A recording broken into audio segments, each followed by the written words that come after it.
This is KRBC, Abilene's local news at 6.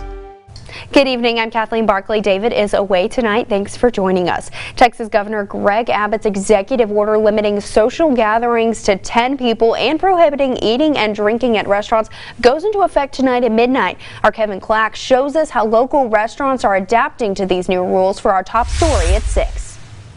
The first thing that was going through my mind was really how do we keep as many of our staff and team members working for as long as we can. Local restaurants in Abilene are being forced to transform their approach to maintain business. Also, how do we feed as many people as we can, because that's what we do, is we feed people. Abilene's own The Local is doing something they're not known for.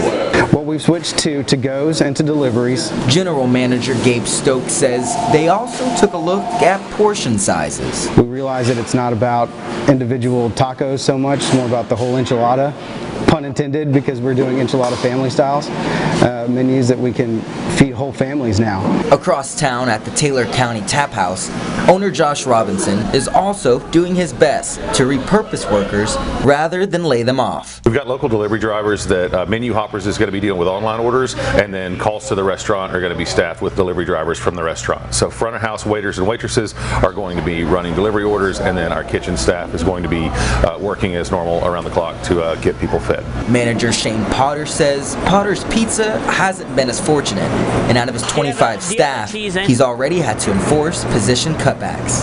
We are lucky with most of them, but not all of them. We have about 8 or so that have already told them they're not going to be able to work for a couple of weeks unless we're busier than expected. But says he's doing his best to use the employees in various areas.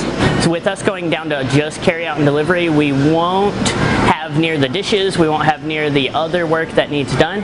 So we have several servers that are going to be transitioning to delivery drivers and helping in the kitchen. With no end in sight for these executive orders, all 3 businesses just hope they adapt as best as they can during this confusing time.